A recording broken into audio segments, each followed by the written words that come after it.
சொல்றதான் இரு, இல்லைன்னா போ. எந்த கட்சிக்கோ போறதுக்கு என் தம்பி கட்சிக்கு போன்றேன். அவனும் முதல்ல அனுப்புலால சேர்த்துக்கிறணும்ல. அவன் சேர்த்துக்க மாட்டான்னு தெரிஞ்சுதான் சொல்றேன். அதெல்லாம் வேணாங்க, எங்க அண்ணனே அந்த பாடுபடுத்திருக்கியே, என்ன பாடுபடுத்தியெல்லாம் போகட்டுவான். அது சும்மா சொல்றதுதான், செல்லமா சொல்றதுதான். திரும்ப திரும்பி சொல்றீங்க. உலக நாடுகள், உலகில் 20 நாடுகள் எதிர்த்து சண்டை பிடிச்ச போது எந்த நாட்டு படையின் துணையும் இல்லாம தன் நாட்டு மக்களை தனி படையா கட்டி சண்டை போட்ட தலைவனின் பிள்ளை நான். எனக்கு இந்த அவனை சேர்த்துக்க இவனை சேர்த்துக்கல.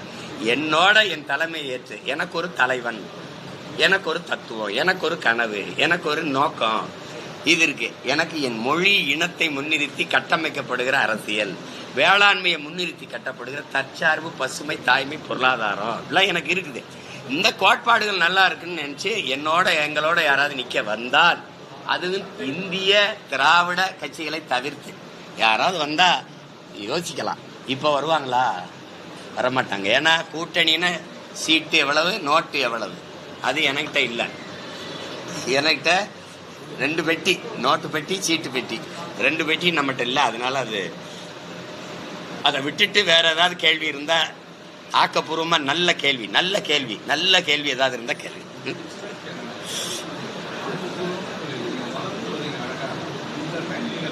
தமிழ்நாட்டு அரசியல் வரலாற்றுல தோல்வியை சந்திச்ச பிறகு 5வது முறையும் தனிச்சு நம்பிக்கையோடு மக்களை சந்திச்சு தேர்தலில் போட்டியிட போற கட்சி நாம் தமிழர் கட்சி. அந்த கட்சி நீங்க பாருங்க, அசாத்திய வளர்ச்சியை இந்த தேர்தலில் பெறும். நீங்க வியப்பீங்க, எப்படா இப்படி வந்தாங்கன்னு வியப்பீங்க. நான் இதுவரை தோற்றுருக்கேன். யாருக்கிட்டேன்னு சொல்லுவேன்? எங்க அம்மா அப்பாட்ட, என் அண்ணன் தம்பிகிட்ட, என் அக்கா தங்கச்சிக்கிட்ட. எந்த மக்களுக்காக அங்கிருந்து வந்தனோ அந்த மக்களால் தோற்கடிக்கப்பட்டிருக்கேன். அது தோல்வின்னு நான் ஏங்க இருந்தனும்? என் தோல்வி என்னதில்லை, என் மக்களோடது. என் வெற்றியும் எங்களது இல்லை, என் மக்களோடது. நாம் தமிழர் கட்சியின் வெற்றி என்பது நாம் தமிழர் கட்சியின் வெற்றி இல்லை, நாங்கள் பிறந்த பெருமைமிக்க தமிழ் பேரினத்தின் வெற்றி. அதை நோக்கிதான் நாங்கள் கவனிப்பு போவோம். அதனால இது நாங்கள் வகுத்து கொண்ட கொள்கை கோட்பாடு அல்ல. 800 ஆண்டுகளா எனது முன்னவர்கள் எங்களுக்கு வகுத்து வச்சுட்டு போன தத்துவ பாதை, அதுல பயணிக்கிறோம். எங்களுக்கு முன்னத்தியரா எங்க ஐயா, எங்க அப்பா மணியரசன் இருக்கிறார். கருத்தியலா, களத்தியலில் அவர் பிள்ளைகள் நாங்க நிக்கிறோம். புரியுதுன்னு நினைக்கிறேன். அதனால அதுல போயிட்டு இந்த கூட்டணி எப்படி போயிட்டு, சரி கூட்டணி போய் 10-20 இடங்கள், அது 5-10 இடங்கள் வென்றவர்கள் இந்த நாட்டுக்கு மக்களுக்கும் செய்த சாதனை என்னன்னு சொல்லுங்க. நான் வேணா அதையே செய்யணும். அப்படி சேட்டா கூட்டணி வச்சு சாதிச்ச ஒரு கட்சியை சொல்லு.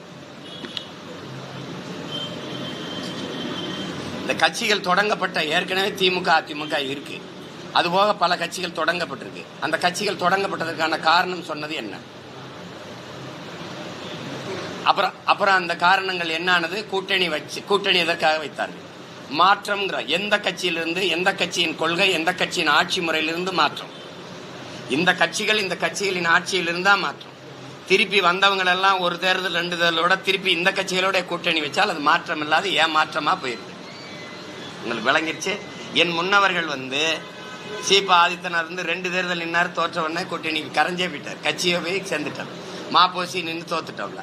என் முன்னவர்கள் இப்ப எங்க ஐயா, எங்க அண்ணங்கள்லாம் சில பகுதி கட்சி, தொகுதி கட்சியா நின்றுட்டாங்க. இந்த இனத்துல நாங்க தான் தோற்றாலும் பரவாயில்ல, தற்காலிக தோல்விக்காக நிரந்தர வெற்றியை விட்டுறக்கூடாதுன்னு தொடர்ச்சியா நின்று போரிடுறோம். 5வது முறையும் ஒரு கட்சி உலக அரசியல் வரலாற்றுல, இந்திய அரசியல் வரலாற்றுல, தமிழ்நாட்டு அரசியல் வரலாற்றுல தோல்வியை சந்திச்ச பிறகு 5வது முறையும் தனிச்சு நம்பிக்கையோடு மக்களை சந்திச்சு தேர்தலில் போட்டியிட போற கட்சி நாம் தமிழர் கட்சி.